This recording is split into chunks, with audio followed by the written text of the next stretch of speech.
It's to live for the one that died for you. But guess what? At least right now, you're not doing that. Guess what? Jesus says in John 14, those who love me keep my word. If you actually love him, you would do what he says to do, but you're not. You're doing whatever you feel like doing. Let's be honest. 100% of you are here to fulfill your own desires.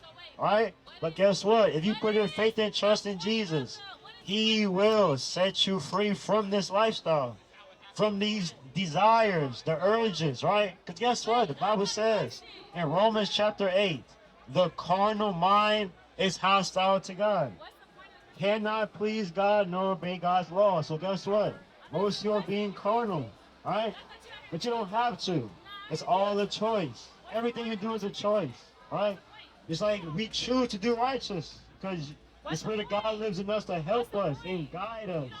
Jesus says in Mark 16:15, he says, go out into the world and proclaim the gospel to everyone.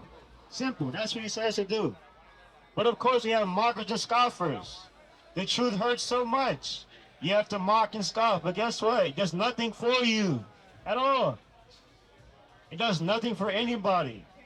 But of course, people are so privileged and entitled and selfish and egotistical.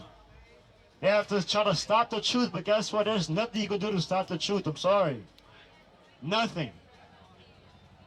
So please, adhere while you still have a chance. Because guess what?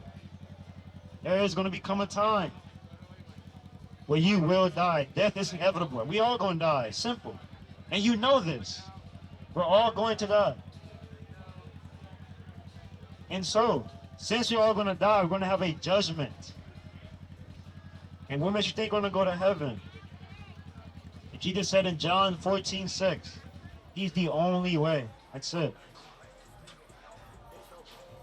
So if you say, oh, I'll make my own way, when Jesus says that he's the door, if you come in through any other way, you're a thief and a robber. You're not getting in. Simple. And so, he says, in the book of Matthew, come to me all who labor and are heavy laden, and I will give you rest. He knows what you go through. Stop running away from him. Stop running to fornication and drunkenness and getting high and, trying to follow the crowd and have societal admiration. Guess what? None of these people showed you the highest form of love.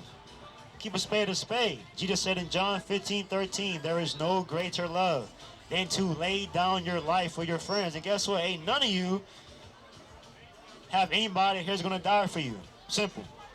But Jesus already did that. He showed you the highest form of love already. And so, when it comes to love, what does love even mean? Most of you don't know. You think love is to tell people things that make them feel good. It's not love. You think love is to co-sign people's wrongdoings, to make them not feel judged. That's not love either.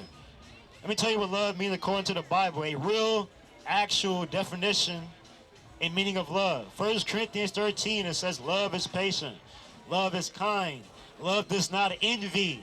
Love does not parade itself. Love is not proud. So already, you can't mix pride and parade with love.